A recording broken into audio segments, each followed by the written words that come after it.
In recent times, there's been a growing interest in the possibility that this crisis is coming to a head in the year 2012. It's going to be a time when we see major changes, major transformations of humanity, perhaps an awakening of the human spirit. And this focus on 2012 has come from the Mayan calendar, from the fact it completes its 5,125-year cycle on December the 1st in the year 2012. And there are other predictions in the world which may not be precise in terms of the date, but also suggest we're facing major changes. In ancient India, the Vedas talked about an age called Kali Yuga that lasted thousands of years, which would be dominated by greed, corruption, materialistic values. And they say that this age is coming to an end now. We're entering what's called Sat Yuga, a golden age. In North America, the Hopi Indians talked about the coming of an end of an era, when there will be a great purification. And astrologers talk about the age of Aquarius that we're entering into, a time when we learn to live in peace with each other and with the planet. And many other people have had similar visions that we are moving into times of catastrophic change, which will be accompanied by a great spiritual awakening and a shift to a wiser, more compassionate, more loving way of being, perhaps the emergence of a global consciousness. Now, whether there will actually be momentous changes in the year 2012, or even on December the 21st of 2012, remains to be seen. For me, the exact date is not so important. I see 2012 as a symbol for this critical period in human history. Yes, the first 2 decades of the 21st century seem to be the time when this crisis is really coming to a head, when major changes are coming. In fact, many environmentalists say that if we don't change by the year 2020, we're going to be in deep trouble.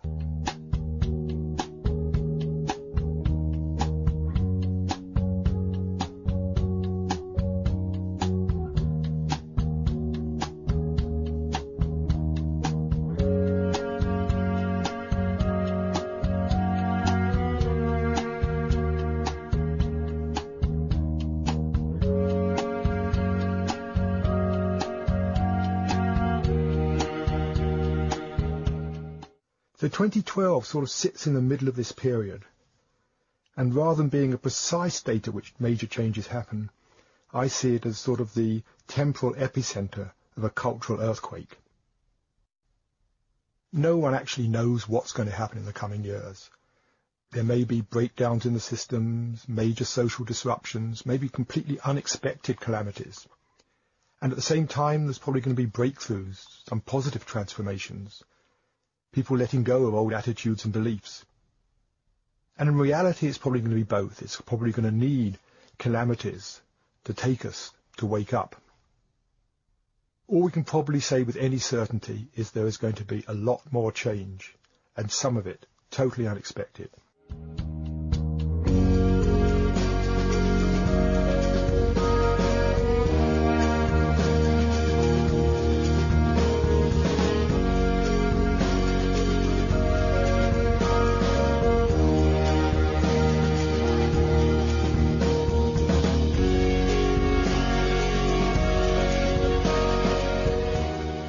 People often talk about the winds of change. They say the winds of change are blowing through the world. I think where we're heading is into a storm of change. And the question is, how can we prepare ourselves for this? How can we cope with an increasingly unpredictable world? We need strong roots. We need to be able to remain stable so that we're not shaken by every unexpected change. Because if we lose our inner balance, if we react emotionally to everything that happens, we end up getting more stressed, more likely to burn out. What we really need in times of great change is to take more time for ourselves, to give ourselves quality downtime, to be able to unwind from the increasing busyness of our lives. The very time that new demands and challenges are suddenly placed upon us is the very time we need to be able to relax and draw deeply on our inner resources.